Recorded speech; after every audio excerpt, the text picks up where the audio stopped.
it, and we haven't got everything working yet, but just hang tight. We've got half of it working. Zoom is not connected. Okay. Well, thank you, and we'll go from there. Bud, I wanted to say hi to you, and how are you doing?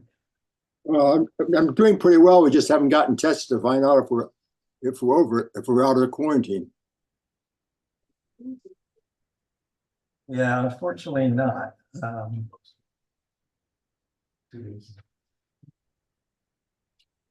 Okay, we'll hopefully connect. Thank you very much.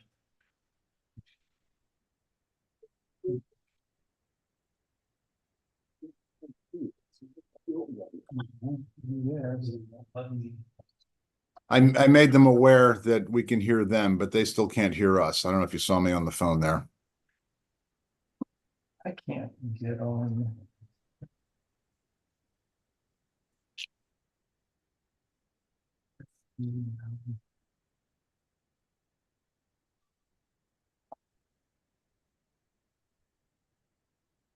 I guess for everyone else who's on, they're struggling to get the system up and running at the schoolhouse. I just talked to them on the phone.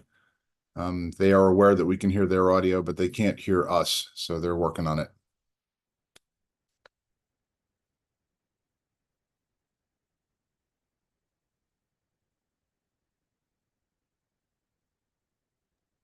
There's no video from them either. Yep. But the funny part happens when people assume because there's no video, there's no audio, and they start cursing at the computer and such.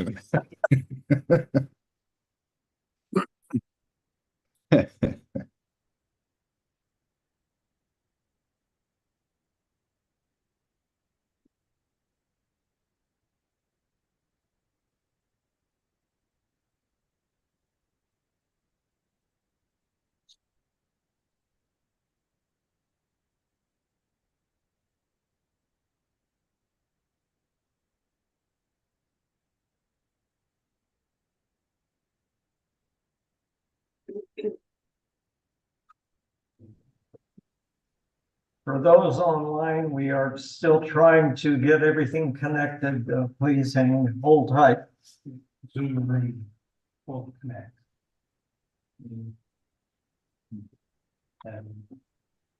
Well, your committee's not the only one that has the issue. It's like every committee that comes in, it's always the same. Yeah, I just can't see the system running. Now, ever since they did the upgrade or whatever they changed on the microphones, it seems like everything just. Yeah, everything I do, I've even. Chris, can you talk again? So see if I can hear you. Testing 1, 2, 3. Jerry, this is Chris. Can you hear me?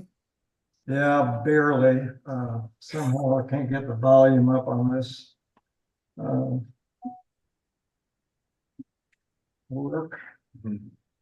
We should ask that a staff member come test it before we have our, if they're having a system, probably should test it every day.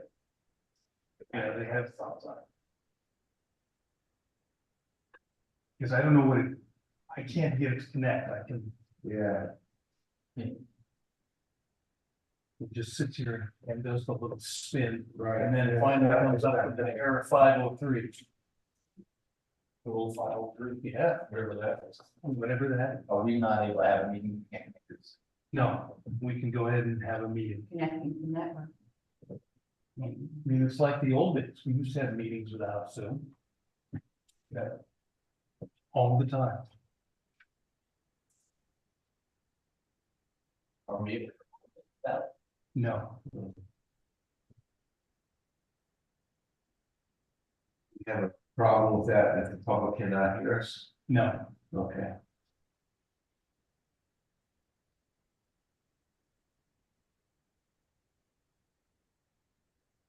Like the old days. Yeah.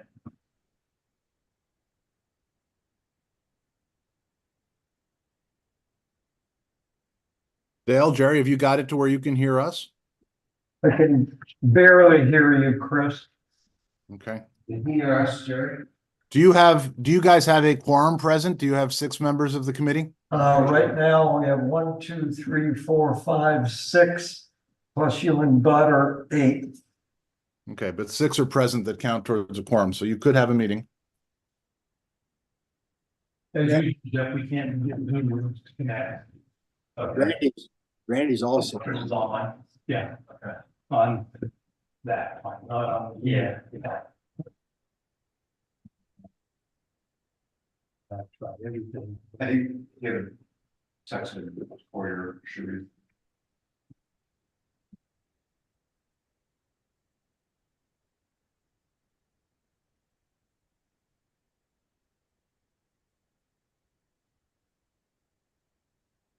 I know sometimes you gotta go back there and reset the audio. Recorded my, yeah, at least, we'll have something, I did sort of. But audio is not good. Your day is almost over, Is Chris. it running at all, or is it? We're not connected. It's not connected. I can get it to come up. Okay. But this, when I try and join, it just spins and then comes up with an error 503. I texted. Can come out and go, did that change happen? Have you actually reviewed the whole thing? I would Yeah. say at least I've 3 done that. months ago. Couple Cause I times. feel like Yeah, every just one, committee, too. meaning conservation. No, but this is not, this is what, it's not Wildfire fine. preparedness committee. For the written.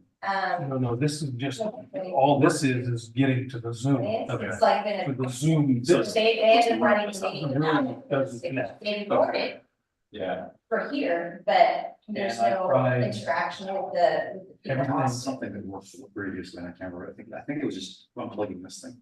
Did you actually unplug it? At some point, they got to where they could hear us, so they couldn't hear. I can unplug it and try again. That's where it's locked. I don't know. I mean, I'm just. Guessing straws, but I'm not. Yeah, who's responsible on staff for this? What? Who's responsible on staff and systems? Gail, did you have? It's, yeah, I guess, Corey's probably the most, it'd be Corey. It might be someone under her, but Corey's who I texted, so. We know, no, we know, and it's, I mean, we're trying to come up with a better way to do this, and it's kind of, uh. Frankly, it's on the list.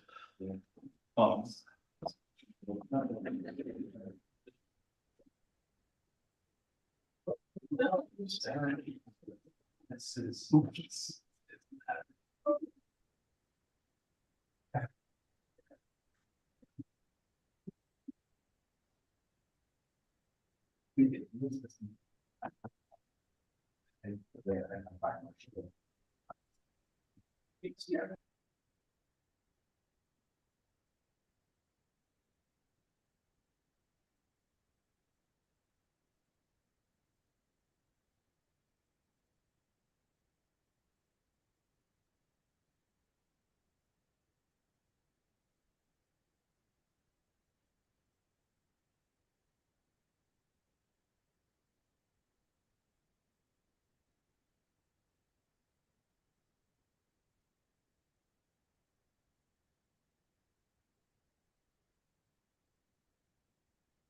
Well, for everyone who's signed in and standing by, they're obviously struggling with the system down at the schoolhouse. So let's give them a few more minutes.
Camera settings.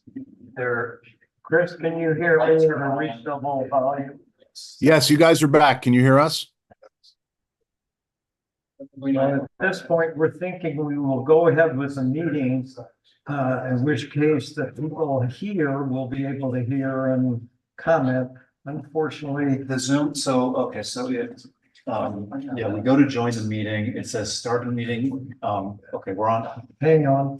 Okay, now the camera feed is on the big monitor in front of the dice. And the white iPad is now saying start the meeting, but it's set up before, so. And it does, you get the whole circle of that thing.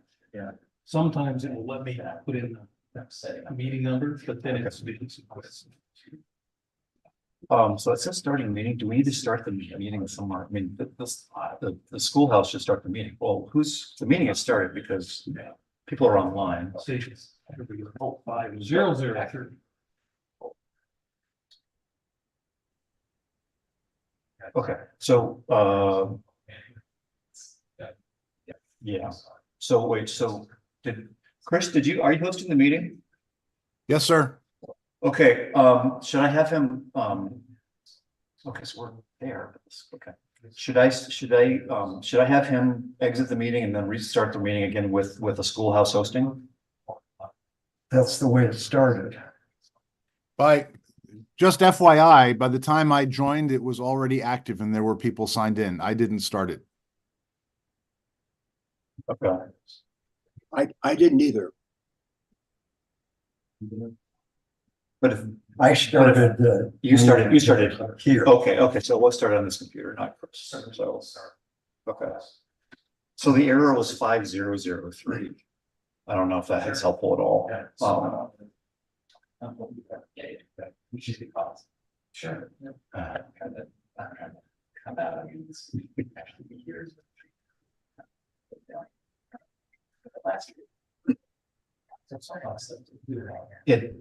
Yeah, correct.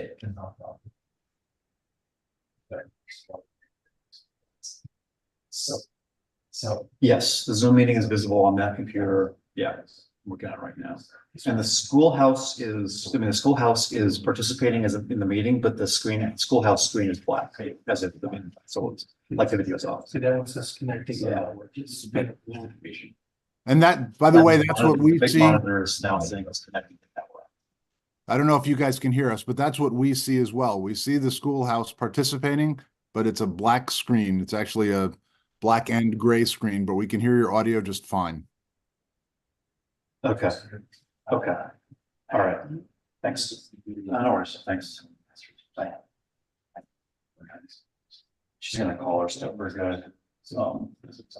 Should we just start or? I think we should I start. think we should start. Okay. How long does it take? Hang on. Yeah.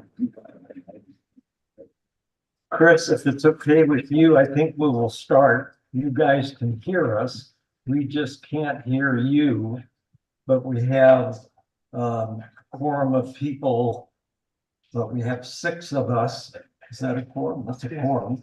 So we can go ahead and start because it's already 8:12. And if somebody comes and solves a problem, that'll be great. If not, not. So with that in mind. Jerry, can you hear me? Chris, it's the volume is so low, I can barely hear you. Okay, given that, Jerry, why don't you as vice chair take over the meeting today? So that everyone there makes the most sense. Yes. that makes the most sense, and we'll wave our arms or something like that if we need to get your attention. But go ahead. Okay, great. Apologies to all. We will just go ahead and start the meeting. And unfortunately, those on Zoom will be able to hear us, but not necessarily be able to. Sure, if he calls my iPhone, I think I can put him on a speaker that is louder than what you got. I don't know if that makes any difference, or you just want to go with what you got. I think because there are 4 other, Oh, I see. 2 or 3 other people I see. on, Okay. probably. Got it. So anyway, we'll have a roll call.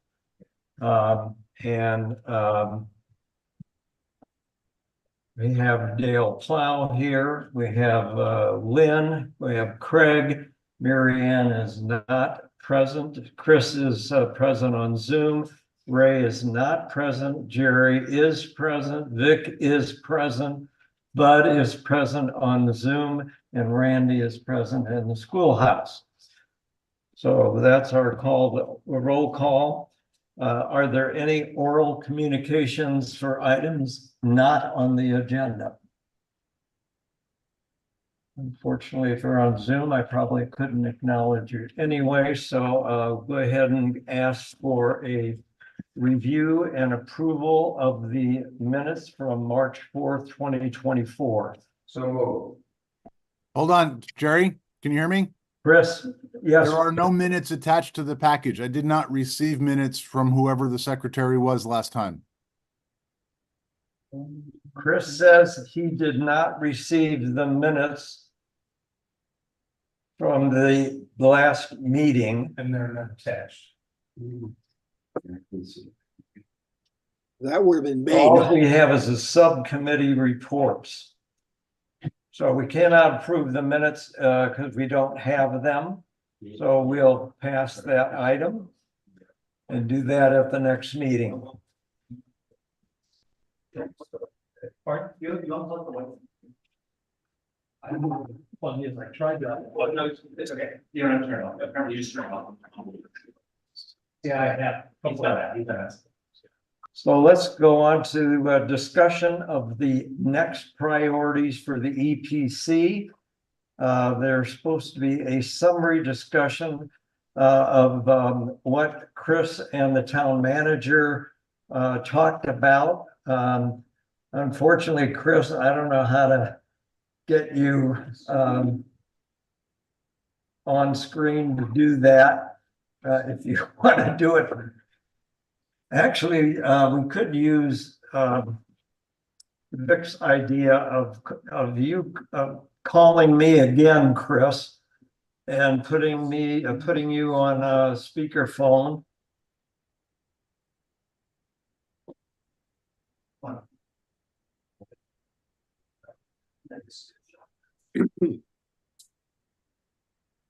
Go ahead, Chris. Can you hear me? There you go. Testing 1, 2, 3, 1, 2, 3. Yeah. We can hear you, not great. Go ahead.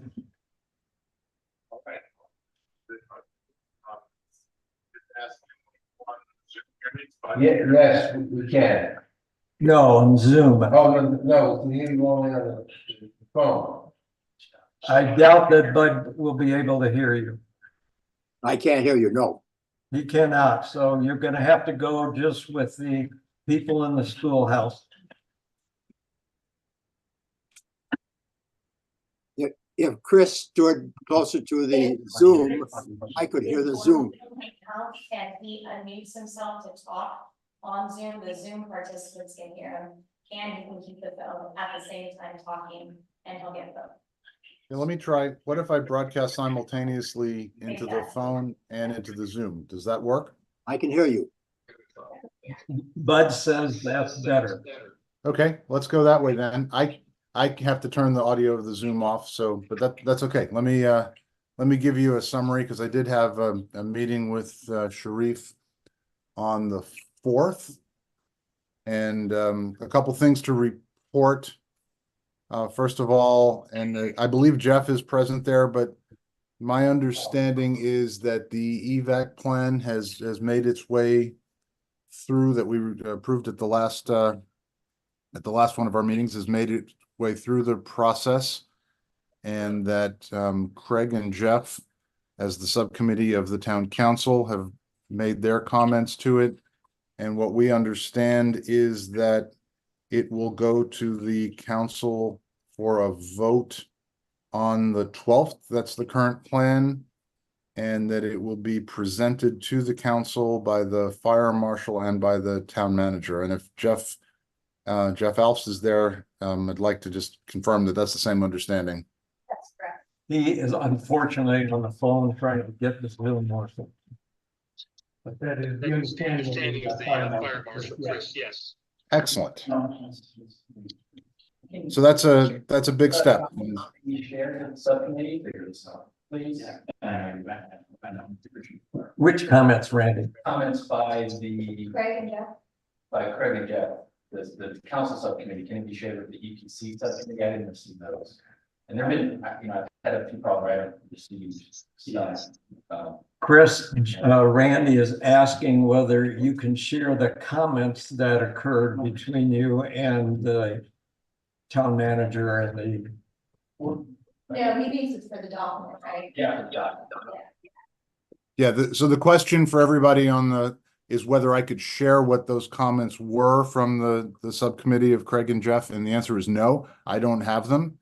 It was simply part of the conversation with the town manager that they had made their comments.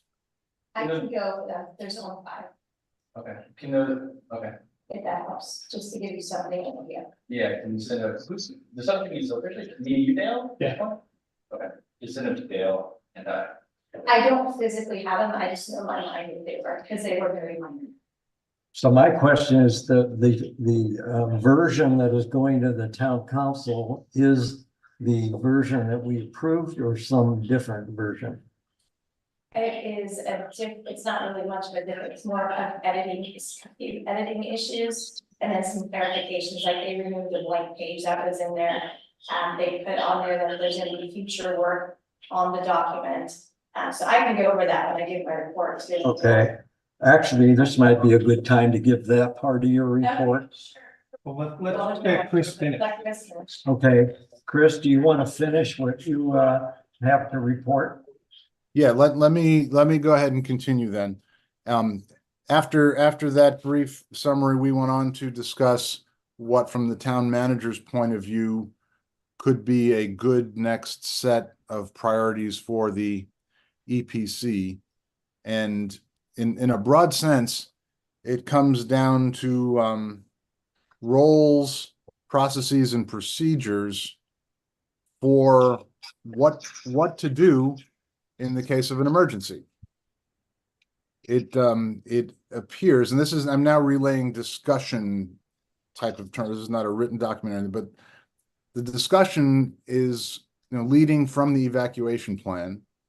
It's very clear in a large scale wildfire, for example, that the relevant experts and authorities take the lead. In other words, it's fire marshal, it's law enforcement that make the calls for evacuation, for which routes, how resources are deployed, etc. There's actually, in a sense, at best, a consultative role for the town. And it's not even clear that opening the town EOC is a necessary step, because there's a whole nother set of agencies and experts that are running that type of emergency. The question comes, when is it appropriate? And this is something that Sharif and I discussed might be a good thing for the EPC to try and formulate a concept around. When is it appropriate that the town would open its EOC, and who would be involved in that? And we discussed that the makeup of the town EOC has changed over the years. There was a time when it was staffed by emergency preparedness committee members, and then there's been a time where it's been staffed entirely by town staff members. And there's now a third arm of that, which is EPIC/CERT, which in many ways is disconnected. And that's also something we talked about maybe looking at, especially with the latest push from CERT to become fire district wide, as opposed to zoned, as in there would be a zone for Portola Valley, a zone for Woodside, a zone for the unincorporated. It seems very unclear where the lines of authority would be. So again, something for the EPC potentially to consider would be, are we in fact only a policy committee, an advisory committee, or are we an action tactical committee? Is it appropriate that EPC members would be part of staffing the town EOC? And could we help figure out under what circumstances that would be true and would be appropriate? And essentially help give the town manager some options to adopt as a plan when there is an emergency. To whom does he place a call? Is it to one of us? Is it to CERT? Is it to CERT through us? And who would open the EOC and under what conditions? So that's kind of the broad strokes of what the town manager would hope we could help him with. And maybe I'll leave it there and ask for some comment and discussion. Yeah, quick comment there. I mean, all of that used to be spelled out in the EOP, the Emergency Operations Plan here. Which we do have. Right. Unfortunately, the EOP is sadly out of date and needs to be updated. It's been on our list to update that and along with the EOP, then next what follows is the EOC plans. You have the two go hand in hand, correct? Originally, it was the EPC staffing the EOC, and the EOP spelled that out. It also spelled out when the EOC was supposed to be open, but again, all of that has changed, particularly with the incorporation of CERT. So yeah, it's there. We do have an EOP, but it needs to be looked at. Okay, that sounds right to me as well, and it seems like an appropriate next set of issues for us to tackle. Any other comments or thoughts from committee members? Well, my only thought, I don't know if you can hear me, Chris, but is that we asked our subcommittee if they're willing to look at the EOP and see what recommendations we need to make to update it or some other group in order to get it to a current level. But what I'm looking at is of January 2017. I'm seeing some nodded heads here, Chris. So that seems to be 7 years or so old. And then see how it fits with respect to the evacuation plan. I will say, as one member of the committee, knowing what our so-called level of expertise is, I am very concerned about us having any active role versus the professionals in an evacuation plan, other than as volunteers in some other capacity. So I'll leave it at that. No, I appreciate that comment, Vic. I also don't think our expertise is something at all to compete with the professionals. I think the question is there a situation where it is appropriate? I mean, again, if you remember sort of the foundation upon which CERT was originally founded, it was more focused on earthquake than on fire, but the fundamental concept was in a widespread emergency/disaster, we're a small town and will probably not get an awful lot of help for the first 24, 48, 72 hours.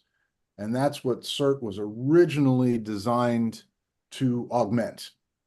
And it seems to me that that's perhaps a similar time that the town would open its EOC, because we're not competing with someone else doing something. We're doing what we can, given the resources we have.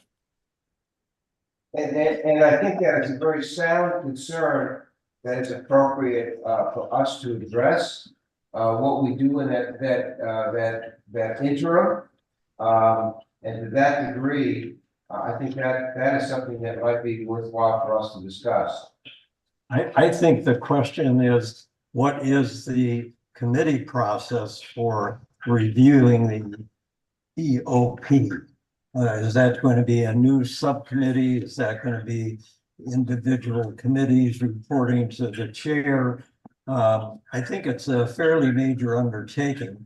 I would add that my understanding of the CERT protocols is that a incident command post will be established and it will be reporting to the EOC. So there is, in a sense, a connection between an EOC and CERT during an emergency. So we need to flush out just what it is that the town has in mind.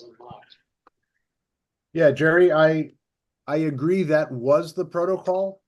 That is my understanding. That is different from the current Woodside protocol, and I believe it is different from how CERT is operating these days. There was a time when the concept was the Portola Valley branch of CERT would activate an incident command center. It would be situated in the Buckeye Room at Town Center. And then once the town EOC activated, the CERT group would essentially become the operations branch of the town EOC. But I don't think that's the operational plan anymore. At least it's not clear. And the fact that it's not clear means it's probably something that ought to be addressed. Yeah, I don't think we need to debate it now. I think we just need to really dig into the details and produce a document that's clear to town, clear to our committee, clear to CERT, exactly what will happen in all of these emergency options. And before we close this out, if our council liaison is still there, I'd love to get some input if he thinks that's an appropriate next step, if that's something we should undertake, or we should wait maybe for some more guidance from the town council before we undertake something like that. I agree the EOP needs to be updated, and it probably should happen through this committee. I'm unable to hear. It would just be that working out who the.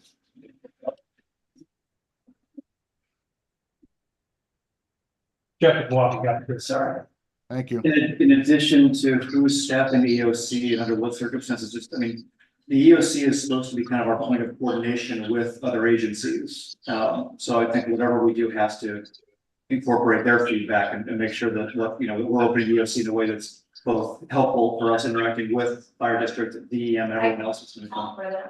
And yeah, but also it's important for our record keeping. I mean, we actually have to keep records of things for like FEMA reimbursements and such. So I agree. I don't see any reason for this committee not to start with an EOP update.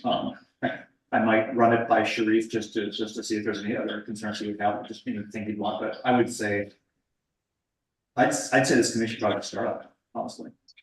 Maybe just I'll inform the council that you're doing it. If anybody has concerns, they can bring them to me initially.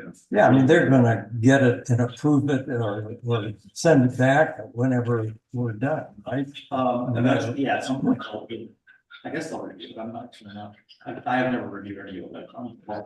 I've not reviewed any of it in my time here. I think it's more of a staff document, honestly, Okay. but I'll find out. Okay. Well, Jeff, I mean, one of the reasons I was asking for input, I mean, obviously you've got long experience with this and I value it from that point of view, but I also want to make sure we don't end up in a position where, I mean, we're a committee of the council, if I understand it correct. We should be doing things you guys want us to do. So if this is not of interest, or, you really don't want that added to your plate at the moment, please tell us before. I'm pretty sure that I'm properly representing what the town manager and I discussed. So I think it's on his mind, but I want to make sure it's also an appropriate priority for the council. Yep. I can't think of why it wouldn't be, but I'll raise it with them. I think I'm going to try to get the report from this meeting into this next week's packet. If I can't get the packet, I'll just present it at next week's meeting, and I will bring that up, just in case anybody wants to talk about it. I can't think of a reason not, but I'll ask them just to make sure that we're all on the same page. Great, thank you. President, a few comments. I'm surprised to hear. Randy, why don't you talk over here so you can't. The microphone's not working. I thought that No, I think the microphones work for everyone else, but I had to turn my volume off, otherwise I'd be getting horrible feedback since I have a speakerphone, so I can only hear what's coming through the phone. Randy's gonna talk into my phone Yeah, now. go ahead, Mike. Go ahead, Randy. So, I'm surprised to hear about Sharice's raising of the degree of optionality of the EOC. And I think this is a major issue, I think, that should be clarified in the current evacuation plan. I just did a quick search. The EOC is mentioned 29 times. And it does say it may or may not be open, but I thought that was principally about severity. And so in the occurrence of a serious evacuation warning, certainly evacuation order would 100% be opened and provide an important role in coordination.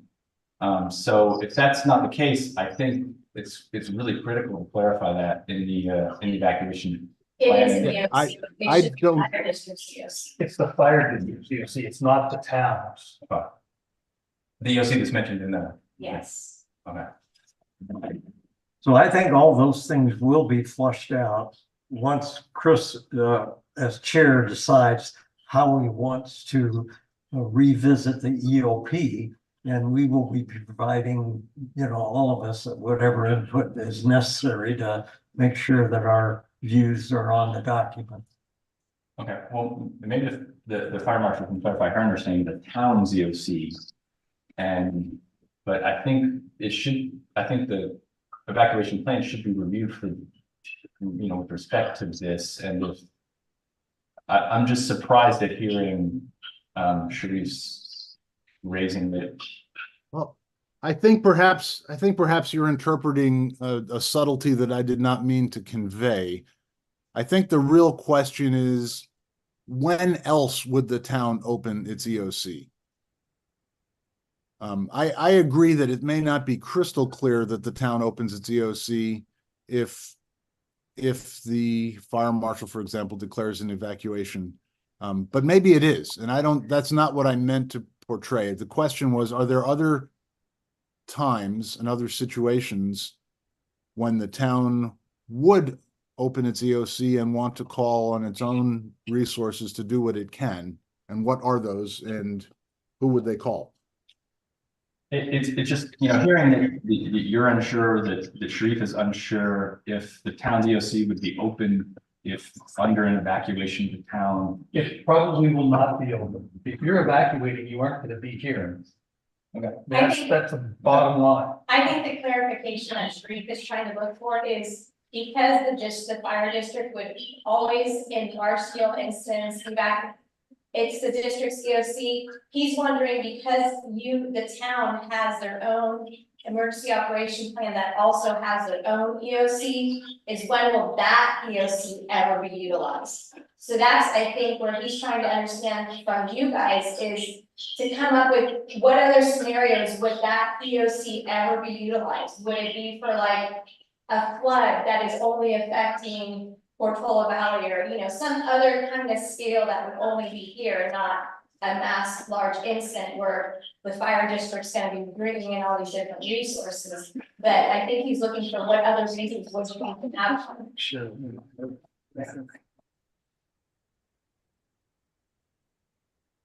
Yeah, and I think one of the very earliest things we would do is talk to the important stakeholders, which would include the fire marshal, which would include a representative from law, which would include the town manager, and probably, again, I'm guessing this is something the council will have a liaison to, and let's, get everybody's input on what it is they want clarified first and foremost. And again, we're going to make some recommendations, right? That's our role here. So Chris, at this point, you are going to decide at some juncture just how you want this to be evaluated by the committee. Is that a fair comment? I have one more question. I mean, is there any I'm looking for buy-in, that people think this is the right thing. I mean, it seems pretty clear to me, and it seems to be, requested from the relevant authorities, but anybody have any hesitation that maybe this is something we shouldn't be doing? Or are we all in agreement this is a good next step? But I want to get clarified, what is the next step? I'm a little bit confused now as to what.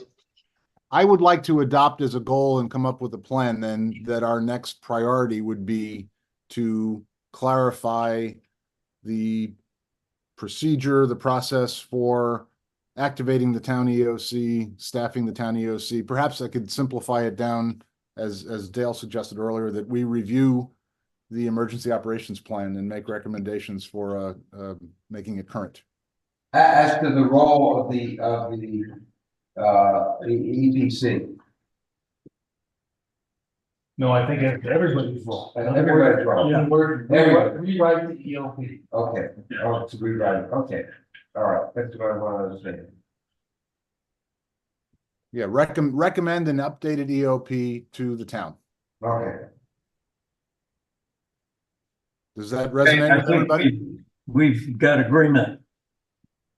Okay, excellent. Then should we form a subcommittee to lead that charge? Is anybody interested in leading such a subcommittee?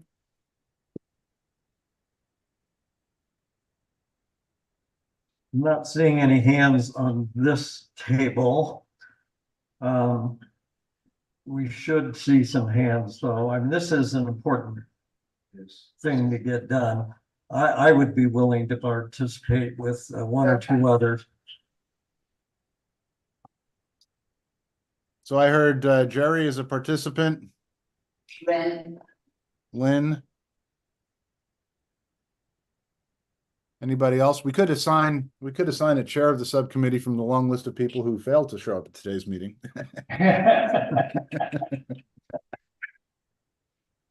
I think, how about instead of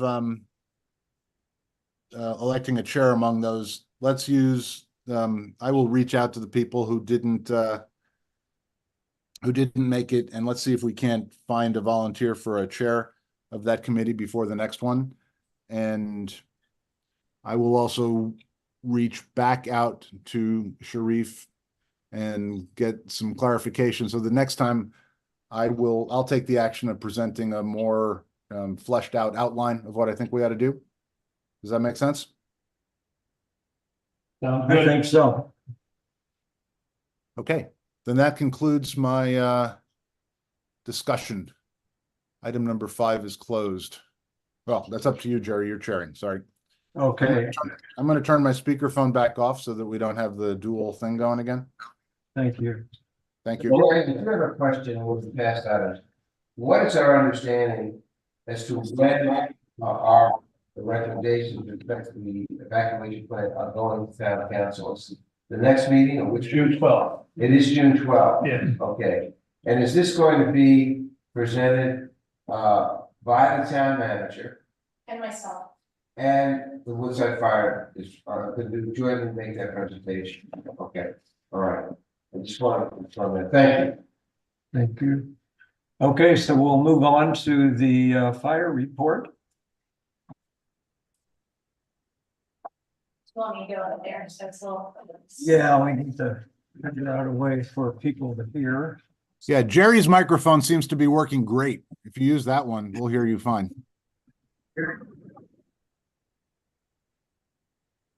Talk over here. What microphone are you using? You're using the town's or your? Well, my problem, Chris was saying something and I don't know what he said. So can you hear us, Chris? Jerry, I can hear you perfectly. Your microphone is perfect. Okay, so I will let Kim use my microphone. Can you hear her? Can everyone hear me? Well, this isn't on. No. That's. Yes. Can everyone hear me online as well? Sure, just open it. No. So where's the microphone on this? Yeah, it's just built in. The frame. Can everyone hear me if I speak from here? Yes. Okay, good. Okay, I will use my outdoor voice. So a lot has been going on in the fire districts, primarily with prevention. the guidelines for the interpretation for the new fuel mitigation ordinance number 2401. That was approved at the May board meeting and has been published online. So it is there. A couple comments I wanted to make to the document is there's been a lot of input from a lot of different residents and committees, Conservation Committee, the Wildfire Preparedness Committee, as well as individuals. And it was a very difficult document to put together because it's difficult to satisfy everyone's way of reading and understanding things. So we are making this a revisit maybe every 6 months as I collect more information from talking to residents or resident input. Maybe there's things that residents feel aren't clear that we can add in there. So it's going to be a living, editing, working in progress document. As well as one of the big things I'd like to add, we have images in there, but I would love, as we go through doing these home assessments, to gather images from specifically our district of examples of how things should look or things how they looked before and after. And because it would just be nice. I think everyone would have a better sense if we could get what actually things look like in our district. Even with, I really wanted to get a picture of a house that was compliant with their zone 0. I haven't come across any yet. But shortly, I hope so. We are just starting as of June 3rd. We just started doing our inspections and they're all in Woodside. So zones 1, 2, 3, and 4 that we're starting this year is on the outer end, which is Woodside and Emerald Hills area.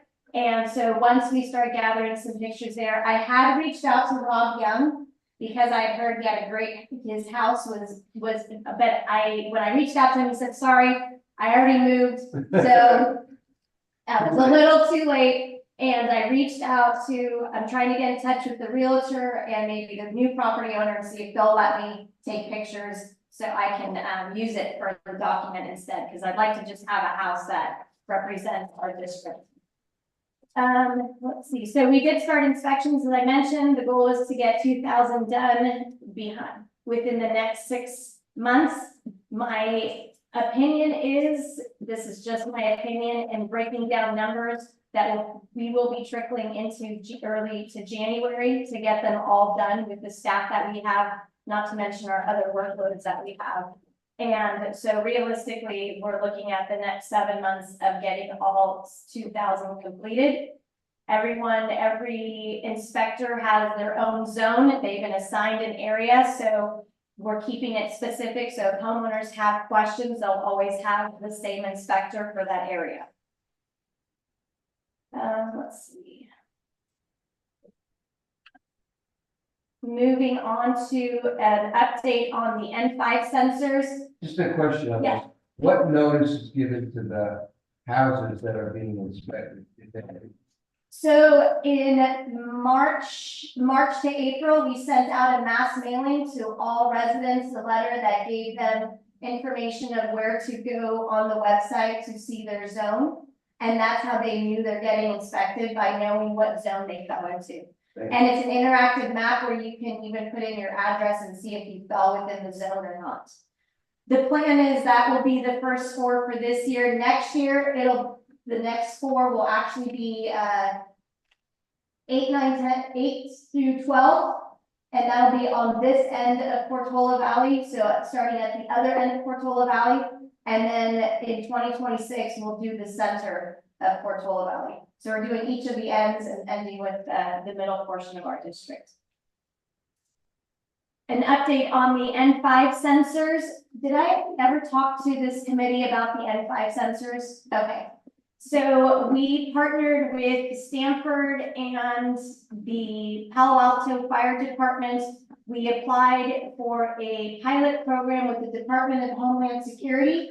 We threw in our hat the last minute. We were able to get some things together to make it happen. The Department of Homeland Security did select us as one of 8 in the nation to pilot this program for 1 year. And the program is an N5 sensor. It is basically It's not a camera, so it's exactly a sensor with AI technology built into it, and I can send links and all that stuff because it's up on our website as well. That will detect early detection of fires, and we're going to have about 18 of them in our district alone, which pretty much covers our entire fire district. They're placed within 1 to 2 miles apart from each other. That's how they work together in gathering information.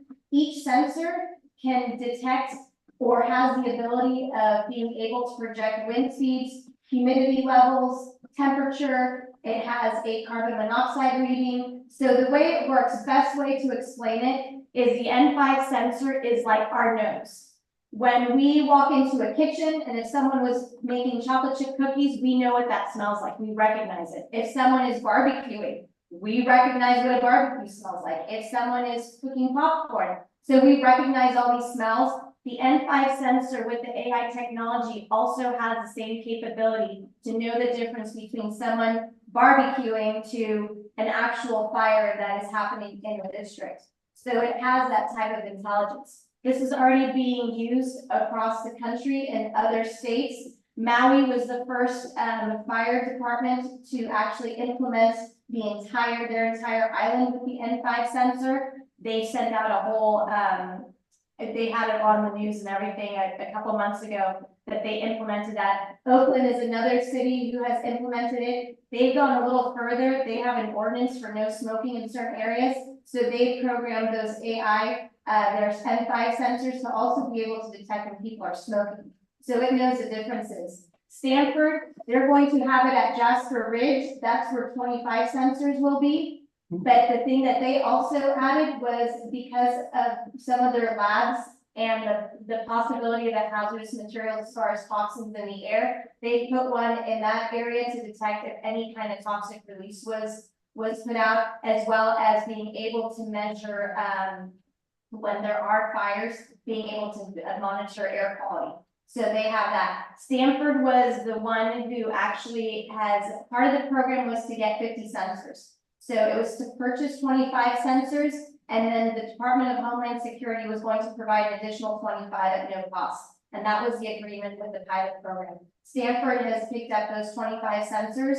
So because of them is a big part of why we were able to participate in this program jointly with them. That's why they will have 25 at Jasper. We will have around 18 of them, and the remainder will be in Palo Alto. So between all of us, we will all be sharing the responsibility as far as for notification. It's going to be Palo Alto Fire and ourselves, because Palo Alto responds to Stanford property, and we have some areas that we respond to in Stanford, but then we have our own response.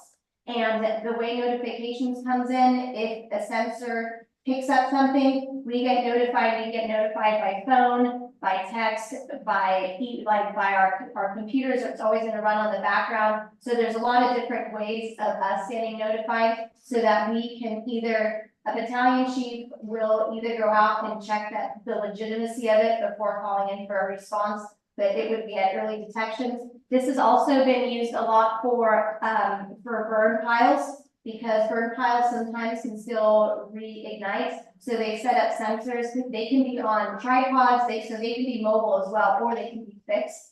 And they've done basically fire watch for burn piles to make sure they don't reignite without anyone having to be there. That has proven to be successful as well. So we just finished the phase of getting it mapped out. We're hoping within the next couple months is when the implementation will actually start within our district, to start putting that in throughout the district. So are there going to be any up on like the Skyline Ridge? Yes, yes. The chipper program has began, so that was started at the beginning of May. They had already started at Portola Valley Branch, and then they also did the Los Trancos Vista Verde first roundabout for them. In Portola Valley Branch, there was 131 piles with roughly 180 cubic yards of material that they chipped. And Los Trancos Vista Verde had 86 piles with 136 cubic yards of material. So this is what started. This has been done in May so far. And let's see, what else do we have? The Highway 35, that grant program that Woodside Fire has been part of, and our fuel mitigation has had that grant. That grant ends in March. They completed the entire 25-mile stretch up on Skyline of doing all the fuel mitigation. They are going through it again now for maintenance from the storms that we had. It actually destroyed a lot of the area, more fallen debris, as well as a lot of the stop room has been coming in with vengeance. So they're going through again and doing maintenance and keeping that clear, and they'll continue that work through March when the grant ends. For the emergency preparedness and public education, the Safe Sitter program that is for the grandparents getting started has been very successful. It's been requested to keep doing these classes. Grandparents have really been taking advantage of learning how to do CPR and choking victims for taking care of their grandkids, basically baby, toddlers, children. They've really been enjoying the class, learning how to change diapers. There's a lot of different variations for diapers now, different types of bottles out there now, so they're getting a full scale of what is out there now with the technology that's available now and how processes have changed through the years. We were part of the May Day parade last month, even though it heavily rained in Woodside. So that was a big event in the town of Woodside that we were a part of. We had our chipper and engine in there. And it went very well, even though it rained a lot. The most recent good news is the Woodside Fire District Foundation providing money to fund, to fund the WPC CERT to purchase a trailer for firefighter rehab. That was approved and it has been purchased. And basically this would be, there are enough CERT members now that have been trained with the proper training to be able to deploy that trailer and utilize at-large incidences to give firefighters a place to relax, drink water, eat, and be examined by medical staff prior to going back if they were to continue with a fire. It would have been really, we had a small scale though, the trailer wasn't there because it wasn't ready yet. But with the large fire that we just had on Monday in Menlo Park, pretty much the entire county, we were all there pretty much the entire day. And that was the operations. It was a really hot day, which made it the challenge, even though they weren't in the building, it was still challenging, really hot in their turnout. So we did have a small station for rehab for their firefighters, but that would have been a great time to have been able to have that trailer and deploying it. And unfortunately it wasn't ready yet. So hopefully we'll have it in the future. The Woodside Fire District Foundation.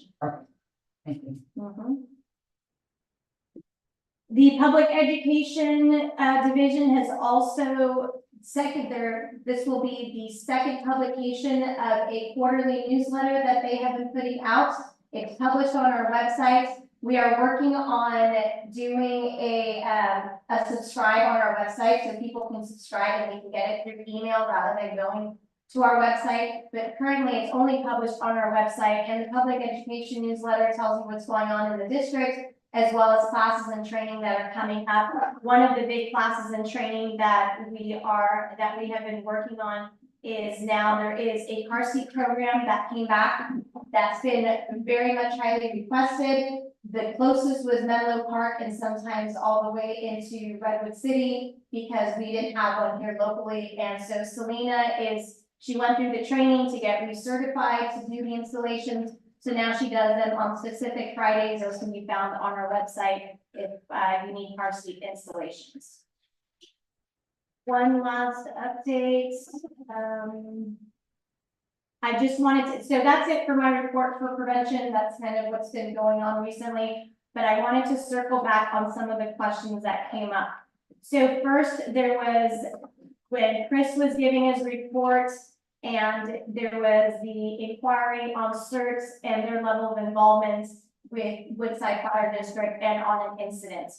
The CERT team, Mark and Craig came to a command staff meeting, and it's in the works where it was great to we need to bridge our gaps. We certainly know that because we know there's a lot of capability that certain members have and that the fire district doesn't, well, our operations aren't aware of the entire capacity of how CERT can be of value and assistance. So that is in the works right now, where both are talking and developing processes to how it'll look on a large scale and the things that the fire district will need and what can CERT do to help with that. So that's in the works of that, as well as when Woodside Fire District does training on starting to develop getting CERT members to come to specific types of trainings so they can get familiar and start working together and get to know each other and build a relationship that way.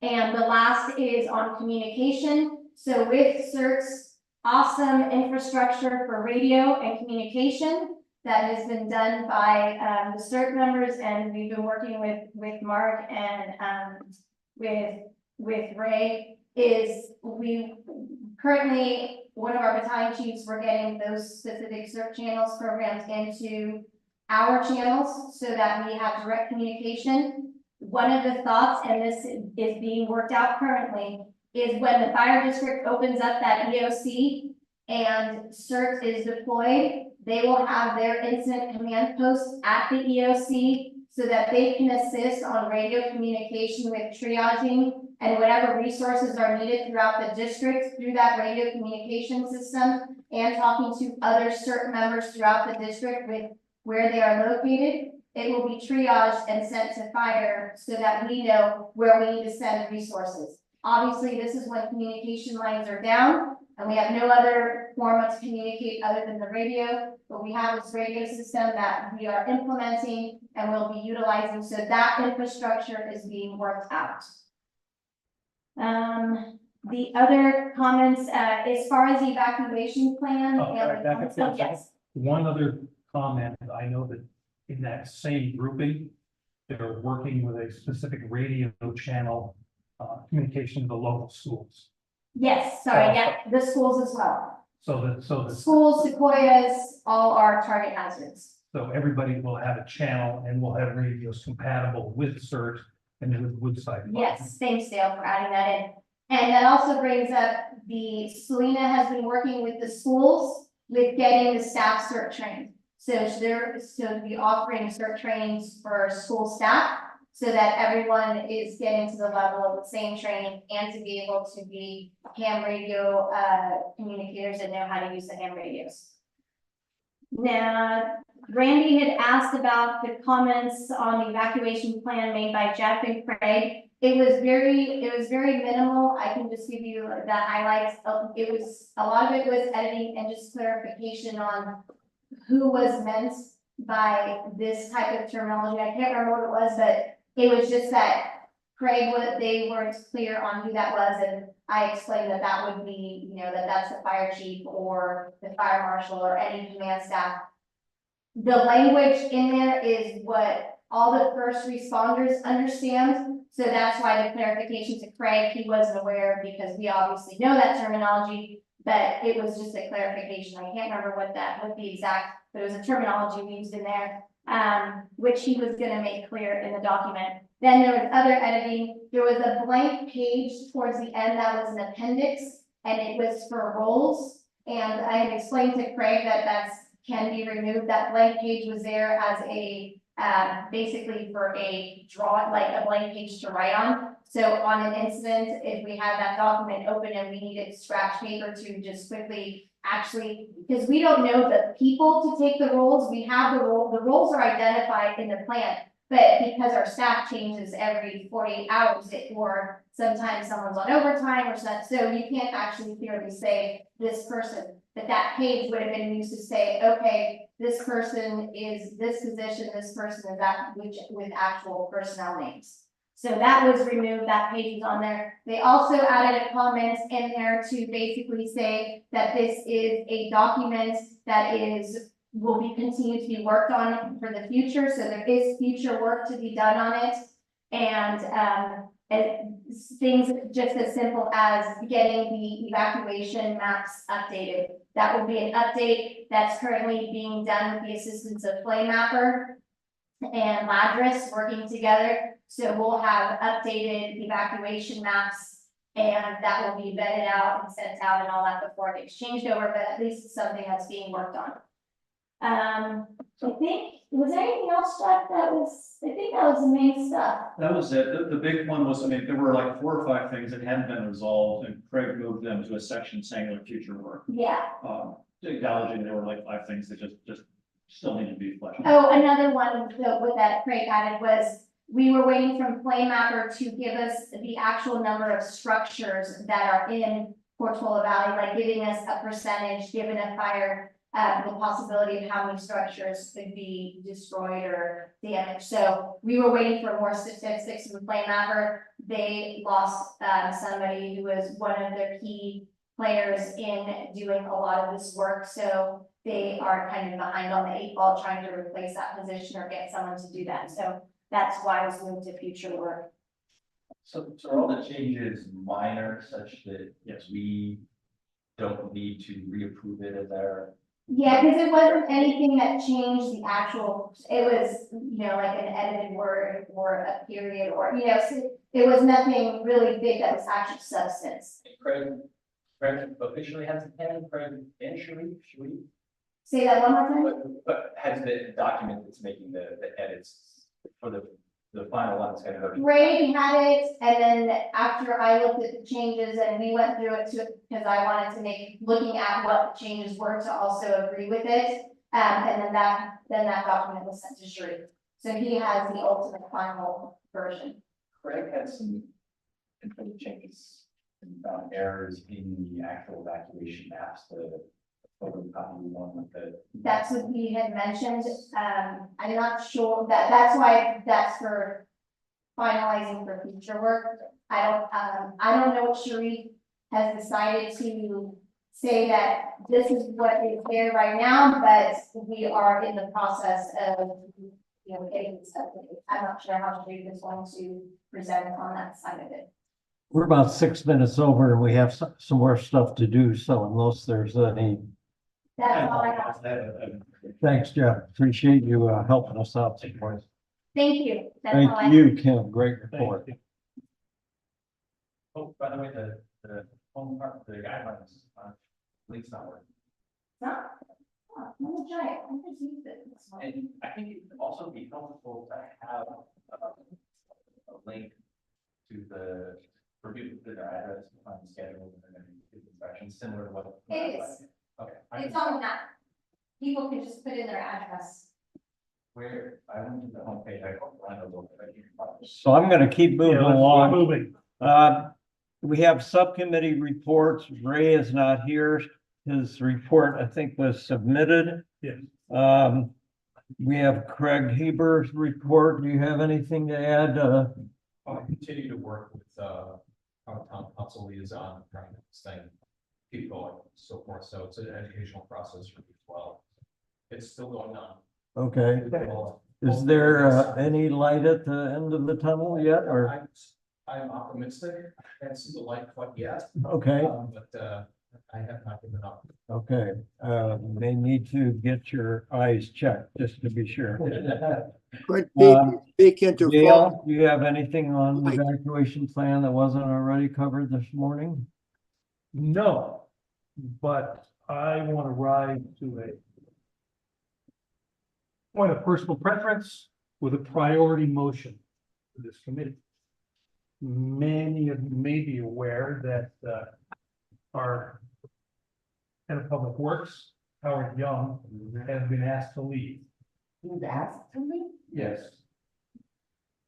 And I find it disgraceful. He's been a great friend of this committee. I mean, we've had our challenges, of course, but he's been the most honest person I've ever dealt with in town staff.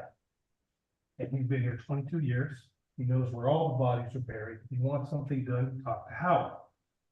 I find it egregious that in the process of the new town manager's reorganization plans, that essentially the only link that we have left that townsfolk have to the town staff is Howard, and he's been asked to leave.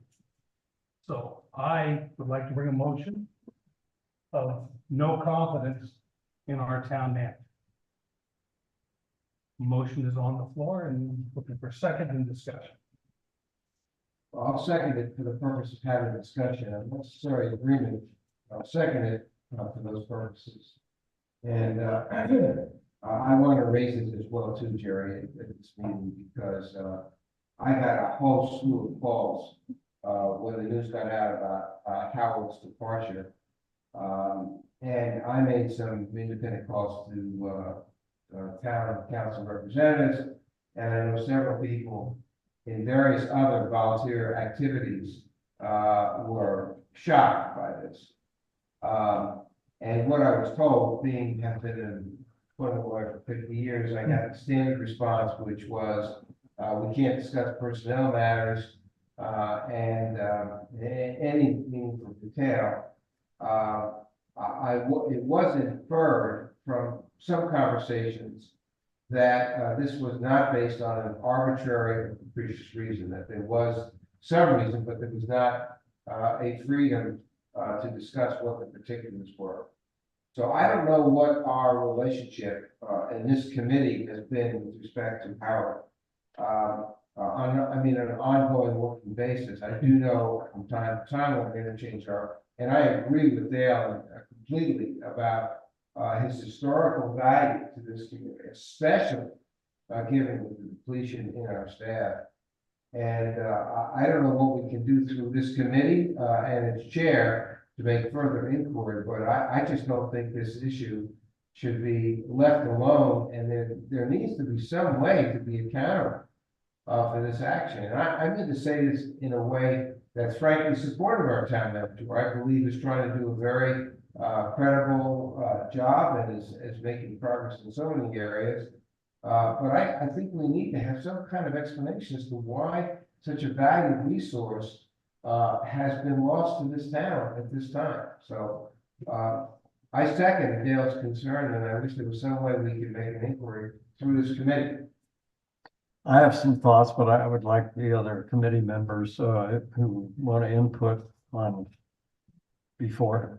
I mean, I think. Jerry, can you hear me? There are a couple of. Call me, Chris. He's trying to make comments. Can you hear me, Jerry? I can't hear you. If you want to talk, you have to call my phone. Thank you. So, well, I'll go first. Okay. Councilmember Pulse has left, but I was very concerned about his message to the PB forum. I think, and I know this has been discussed in like the electronic communication policy, but I do not think our council members should be emailing forum and making court statements. They should make that officially through the town releasing statements. When Councilmember Alsop's mayor last year, he made misleading statements about the fire district, about the January 4th letter. I responded to those important disclosures, and it was a very controversial thing.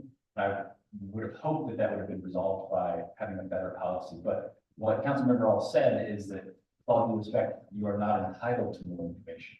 So the thing I thought about this, I mean, I was surprised because I think the message from the town led people to believe that Howard quit. And I think I understand that certain employment matters are confidential, and certainly when the council discusses employment issues, they can do that in a special closed session. But there's also important transparency and critical legal issue with respect to the Public Records Act, which was violated by private council members and staff, particularly with respect to the January letter last year. So I would ask the question of official staff communication, staff emails are public records. They're accessible by the Public Records Act. So, concerned town members could issue a Public Records Act for all communications from both Howard County and Sharif. And this could be, a big blow up. It is far better if if our leadership is transparent, particularly around such a critical staffing issue. And, you know, unfortunately, we don't have a member else to ask about this, but this raised a whole number of governance and policy issues that I think have. Randy, I'm not disagreeing with anything you said. I just wonder what it is the EPC should be doing.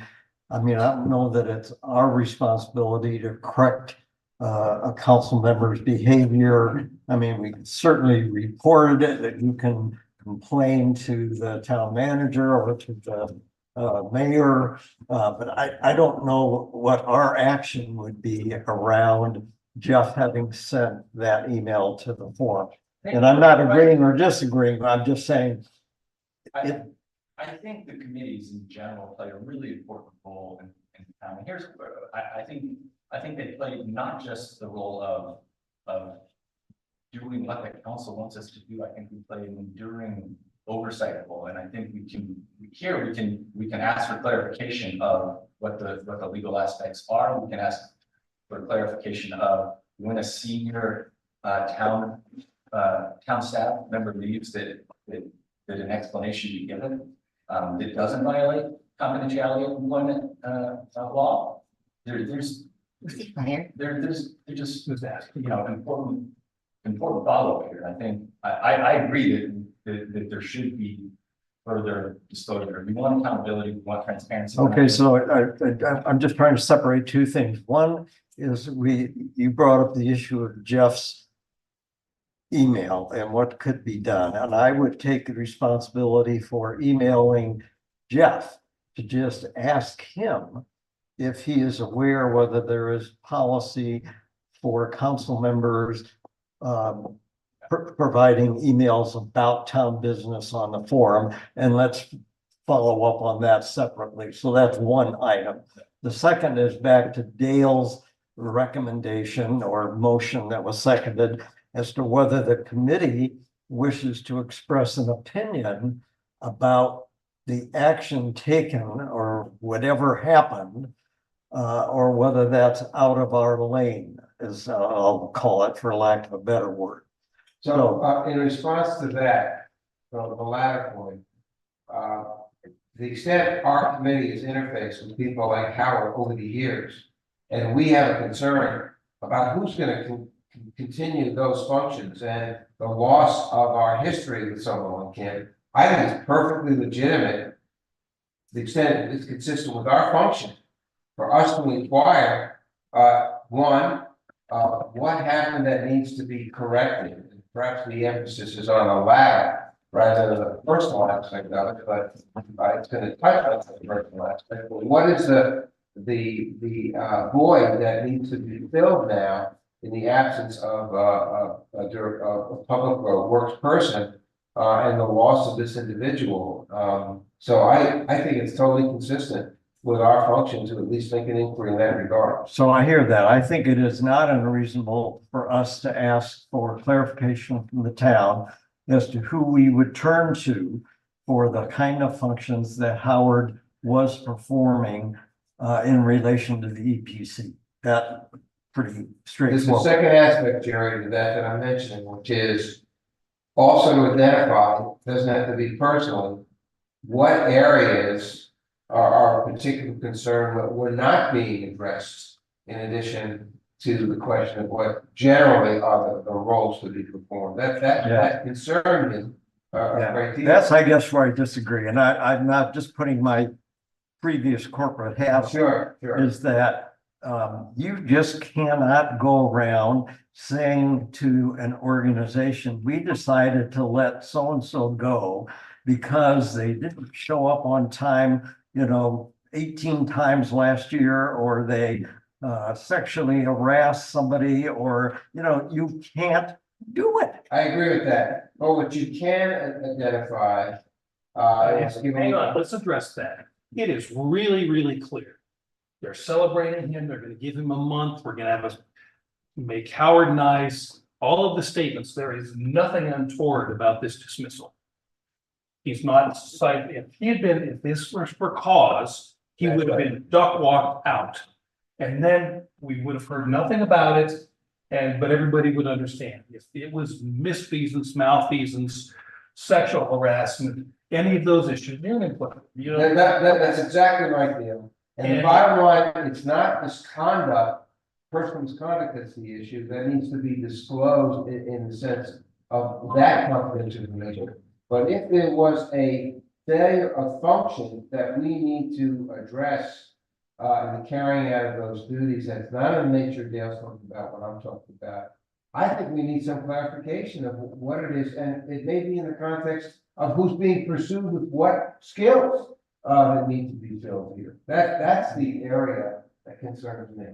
Dale, I'd like to offer a edit to the resolution for a no confidence in the decision of the town manager to fire Howard and a request for clarification. And I think we can actually play a role here as the first committee that's addressing this issue after it's been exposed on the forum. If we adopt a resolution, perhaps other committees could use that as well. Since we don't know the details and they haven't released it, it's possible that there was cause, that there are good reasons we haven't heard those. We seriously doubt that, and there are other problems with the whole way that this is going down. So I can support a resolution of no confidence in the decision of the town to fire Howard and a request for clarification. The reason I would oppose that is that we don't know what the reasons were. And you're assuming in a vote of no confidence that there was some action that was taken with a reason that we do not support or cannot agree with. And in that, the absence of that information, I'm not prepared. There's some other language besides no confidence we can use it. Legal kind of problem. It's not legal. I think it's a question of what also is just appropriate in the circumstances. There might be good reason we don't know. Sure. And I would rather focus on this committee asking for some explanation that would be helpful for the actions taken. We won't get it. Well, Let's try it. I think. We will not get a response. Greg, You know, let me just offer just some comments. Sure. So I'm kind of trying to get my arms around this thing too, and I think a lot of it comes down to the scope of what this committee does, what we're responsible for. So perhaps, so let me just offer this idea, perhaps the thing to do is just to offer that as the committee functions, we have concerns about Howard's removal, or whatever you want to say, Howard's dismissal, and that we have certain expectations about the skills of the replacement. And that's where I think we should leave it. Because I would be okay with that, except mentioning Howard's dismissal is I think the wrong terminology from a committee perspective now. Understood. I think the committee can, as Vic has said and you said, ask for clarification about who will support us in the areas Yes. that were previously handled by whatever Howard's position was. Right. You know, that we need that support. We want to know where it's coming from. But I think it would be really going way out of our lane without more specific reason and information to criticize somebody about an action that might have been totally appropriate. Right. An action that may have been, you know, a bad idea, but you know, when you're the big honcho, you got to make a lot of decisions that people don't like. I mean, so I just don't feel we have enough information to be critical of a person. What we are worried about is, are we going to be supported? And what functions, are being identified in any future candidate that's going to fill whatever. the A job actions are. description of the future Sure. candidate. So, I think we have to vote on the, motion that Dale made before we do anything else. Would you consider my edit? I think a lot more people could get behind that. Would your edit being, is it the vote of the Confidence in the decision of the town manager to fire Howard. I won't support it. Okay. I won't support I it. have sufficient to his motion. Oh, is it Dale?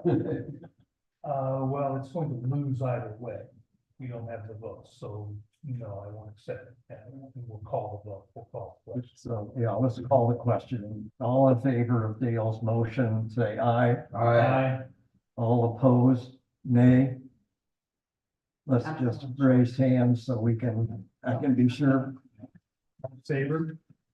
In favor Of Dale's motion, that was. of Dale's motion. And the motion is to. Dale's motion was to speed it, Dale. Oh, I'm not confused, I'm sorry. Which, my motion is this committee issue a statement of no comment. Oh, okay, I'm sorry, I misunderstood. All right. Okay, and call for the vote from the chair. Yes, now we will try again to vote on Dale's motion. All in favor of Dale's motion? I see 2. All against Dale's motion. I see 3, and abstentions, I see. Because I think the clarification, I support the intent, I support, but I would. Right. The motion fails 3-2 with 1 abstention. Now, Vic, do you want to make a follow-up motion? Yeah, let me see if I'm framing this correctly. I would move that our committee, presumably through our chair, make an inquiry as to what additional resources will be available to us in carrying out our functions that were carried out by Howard in his position.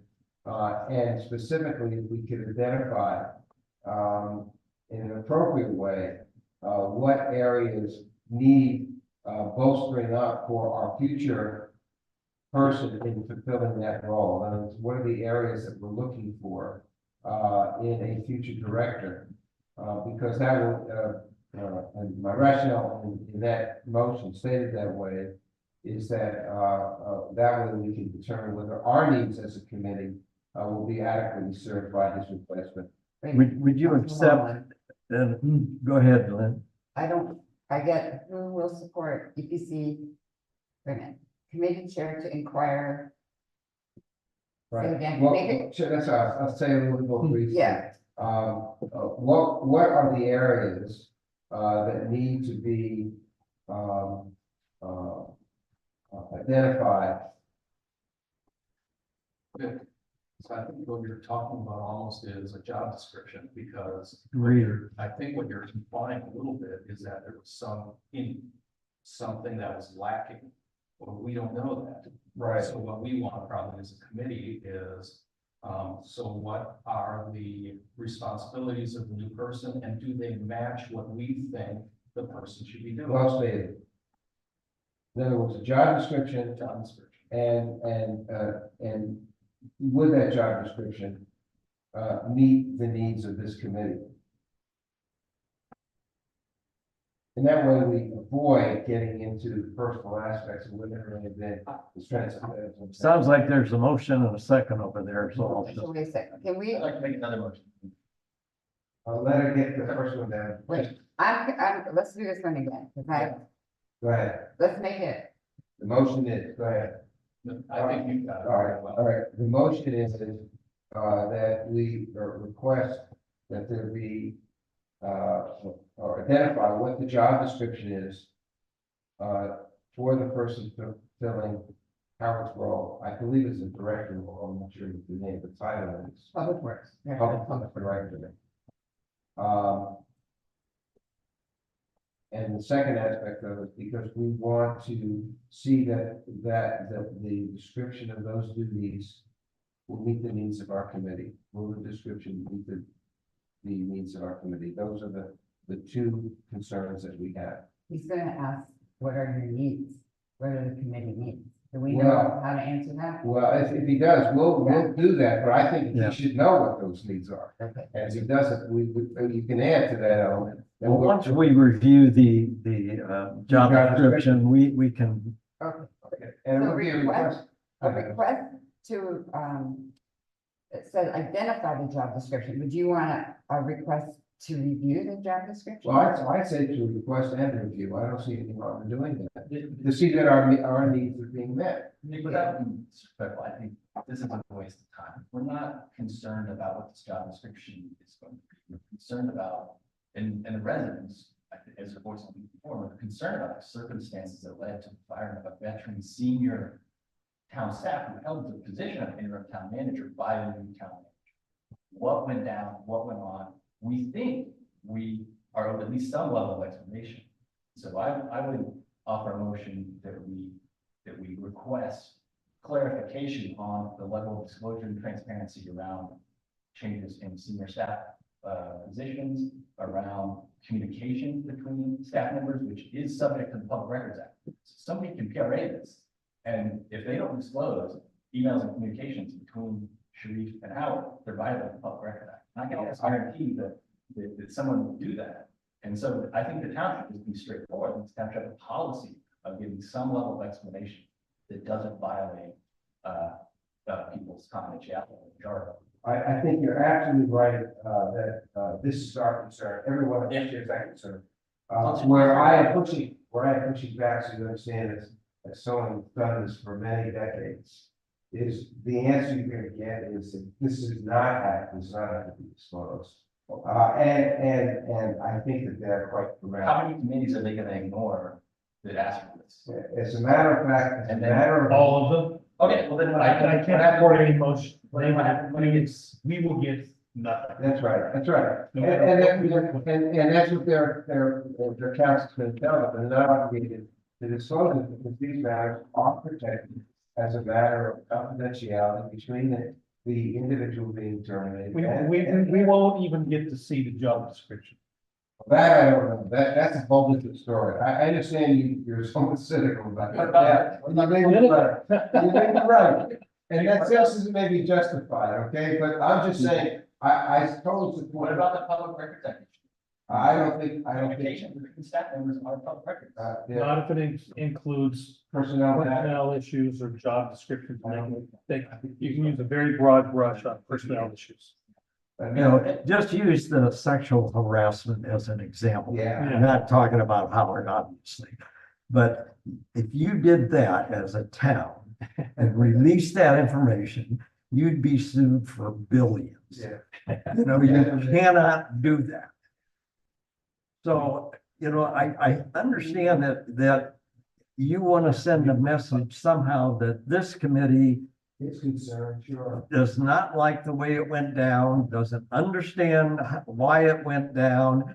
And, you know, if all the committees demand that, then, you know, maybe the town council has to fire the town manager and, Look, you know. Jerry, at a minimum, we should be informed that he was terminated, not with cause. If he's terminated with cause, we should know that it's terminated. These are matters of public record, and I think the town is misleading us. I think the town leadership has misled us, and it's come out on the forum. So I think what I asked, the resolution I wrote, was to clarify the responsibility of disclosure around senior staff. I'm not talking about low level. Not that any people are low level. There've been, we won't get any of that. There've been tons. As a matter of fact, town manager hired a planning director, and within 30 days, he was gone. Have you heard anything about that? No, but then we should. So I mean, I understand. No, it's a person, they report to the town council. The only people who would have any knowledge of that is probably the town mayor and perhaps the vice mayor. Yeah. Because personnel issues don't even go necessarily that high. You know, I think you bring up a good point there. We elected 5 council members. We all had a vote and chose those people somewhere along the line. They have information about what went between this issue between Howard and the town manager. If there was something that was so egregious that the town manager did, I would expect the council to be taking some kind of action. The fact that they are not, our publicly elected officials are not, at least to this point, taking some action suggests to me that there's not a need for them to do so. I'm trying to be very general because I don't have any I information. have a very different view on that, Gary. We gotta talk about offline. I have Okay. a exceedingly And different. as do I, I mean, you're saying that we should just trust that the town council is making decisions and doesn't need oversight, doesn't have the responsibility of a certain level of transparency and accountability, and I think that's. I think we need to call the question and vote on the motions on the floor. Which is the motion? Okay, your motion, which is to request and review, The job description. planning director, job description, and duties meet the needs, I can't. quite- And to ensure that Needs of the The EPC. duties meet the needs of EPC. exactly. Request and review planning director job description to assure duties meet the needs of EPC. That the description needs that, needs of the EPC. That, So- that's correct, and I stand by that one. And I would urge that we not get into the personal aspects of it, because I think we're gonna run into stonewall, and as a matter of law, I can tell you, gentle ladies, they're right. They're absolutely right. I've litigated this for many decades. They don't, and I would also tell you, without getting into sources, that I have been informed that it was not an arbitrary and capricious reason, that it was not done, for that, but I could not get any information as to what the reasons are, and probably so. But that may not satisfy us. Let's vote. We are way over time. So Okay. I would just ask for a raise of hands. All in favor of the motion on the floor? I see 4 hands. All opposed? I see 2 hands. So motion carries 4-2. Dale, I'm glad you brought it up, even though I'm sure you're not happy with the outcome, but you know. To the town manager as a citizen. Okay, I think Right. we've gone through our, I made I know you don't agree with that, I made. Is there a motion on the table from? If I get no second, my motion. It will die. My motion was to request clarification on the level of disclosure on the circumstances of termination of senior staff. what are the rules? I mean, what's the, Clarification policy. Because I think the communications that have been released is misleading, and now it's come out on forum, and that's not how we want things to happen in this town, period. There's a good reason or there's a bad reason, that's not how we want things to happen. We have a council member who's saying you are overrides, we also don't want the council members. But that's a separate issue, that's not. Yeah. And it's not information to this committee, it's information to the town that they're Exactly, talking about. even just termination without cause, because they led us to believe it quit, I think, so we.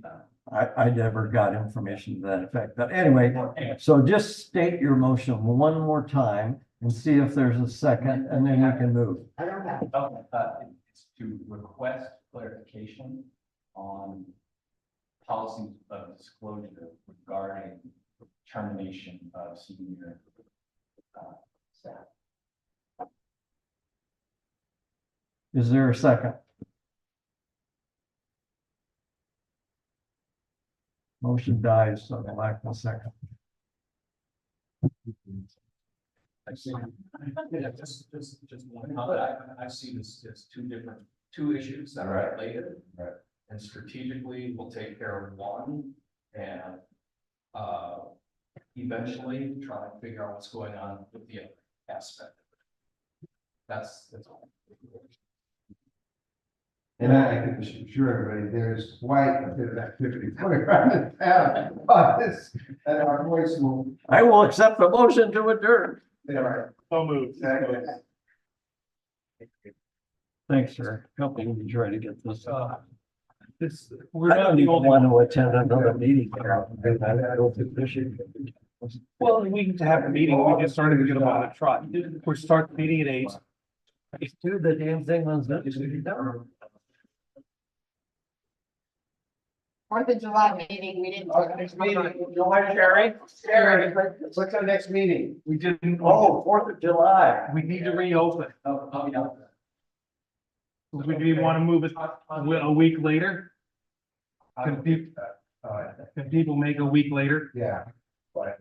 Randy, are you available a week later? Randy, I'm gonna be traveling in Idaho. For like first week of July. Okay. Are you available the second week of July? I'm not sure. I took a part-time job of talking. Oh, nice. Yeah. So Nice. I love it. that would be the 11th of July. yeah. That sound good as a, Placeholder. Let's see if we get a put call. that in the I'll put minutes, that. Lynn, that Okay. would be our, Before we adjourn. yeah, Right now, I'm in town, but I. yeah. Of course, it could be, Guys, post, is it on, I don't know if it's on the forum, how do I get it? Usually I see like when it sends you a reminder, you know, whatever committee meeting is coming up and then the agenda that it's been posted. Is that through the forum or that's just because I subscribe to committees? No, you subscribe, if you go to the town calendar on the Polo Valley Town, you'll have all the committee meetings. We Yeah, that's how I did that a lot of times. Yeah, But it will, because I know like WPC and conservation, I'll get like an email that says, you know, meeting coming up and agenda's been posted, but I don't remember getting that for emergency preparedness. I just usually go to the site and just pull it up. Sure. they should. This